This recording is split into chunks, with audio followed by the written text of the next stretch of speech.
বান সাহায্য প্ৰদানৰ ক্ষেত্ৰত অনিয়ম সংঘটিত হোৱাৰ অভিযোগ তুলি গহপুৰৰ দক্ষিণাঞ্চলৰ ১ নং বৰতামুলী অঞ্চলত প্ৰতিবাদ মুখৰ হ'ল ৰাইজ।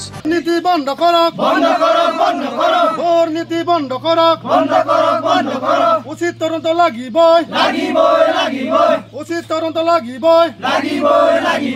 উল্লেখ্য যে প্ৰতিটো বাৰিষাতে ব্ৰহ্মপুত্ৰৰ বাঢ়নী পানীৰ কবলত পৰা এটা অঞ্চল হৈছে ১ নং বৰতামুলী অঞ্চল।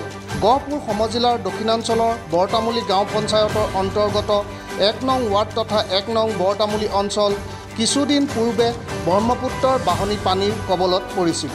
বানপীড়িত অঞ্চলটোৰ ৰাইজৰ লগতে কেইবা সহস্ৰাধিক পশুধনৰ বাবে গহপুৰ সমজিলা প্ৰশাসনে প্ৰদান কৰা বান সাহায্যক লৈ অঞ্চলটোৰ ৰাইজৰ মাজত বৰ্তমান তীব্ৰ অসন্তুষ্টিৰ সৃষ্টি হোৱা পৰিলক্ষিত হৈছে। বানাক্ৰান্ত ৰাইজে লাভ কৰিব লগা বান সাহায্যৰ ক্ষেত্ৰত অনিয়ম সংঘটিত হোৱা আৰু পৰ্যাপ্ত পৰিমাণৰ বান সাহায্য লাভ নকৰা বুলি অভিযোগ উত্থাপন কৰিছে। এই ক্ষেত্ৰত উচিত তদন্ত কৰি বিহিত ব্যৱস্থা গ্ৰহণ কৰিবৰ বাবে গহপুৰ সমজিলা প্ৰশাসনক আহ্বান জনাইছে বানপীড়িত অঞ্চলটোৰ ৰাইজে। উপায়ুক্ত অনুৰোধ যে আমাৰ গহপুৰ সমষ্টিৰ বৰতামুলী পঞ্চায়তৰ ১ নং ৱাৰ্ডৰ যিহেতু নেকি ৰিলিভৰ চাউল আমি 16 কুইণ্টেল 11 কেজি পোৱা হৈছে। পাৰ মেম্বাৰ আমাৰ 1 কেজি 635 গ্ৰামকৈ আমি পোৱা হৈছে। এইটো সদ্যহতে আমি ডিষ্ট্ৰিবিউশ্যন কৰা হৈছে তিনি বছৰ আমাৰ। আৰু আমাৰ বুচি হৈছে আমাৰ 20 বেগ, 20 বেগে আপোনাৰ 1000 মেম্বাৰ আপোনাৰ পৰ্যাপ্ত হয়নে নহয় আপোনালোকে প্ৰশাসনীয়ে এই বিষয় লৈ পেলাই উচিত তদন্ত লৈ আমাক ৰাইজক এইটো জনাব লাগে। আৰু আমি এই হিচাপে আমি এই 20 পেকেটটো আমাৰ ইয়াতে ডিষ্ট্ৰিবিউশ্যন নকৰাকৈ আমি ৰখা হৈছে। আৰু আপোনালোকৰ উপায়ুক্তক এইয়ে যে আমি ৰাইজক উচিত ব্যৱস্থা কৰি দিয়ে, এই যিসকল দুৰ্নীতি এই দুৰ্নীতিয়ে আপোনাক মুক্ত কৰি দিব লাগে। আৰু যদি মুক্ত নকৰে ভৱিষ্যতে আমি এইটো কথা কেতিয়াও নেৰিম। আৰু লগত আমাৰ বুচি পশুধনৰ কাৰণে যিহেতু নেকি 20 বেগ দিয়া হৈছে, এই 20 বেগত 4-5 হাজাৰ বা 6 হাজাৰ এনেকুৱা পশুধন আছে।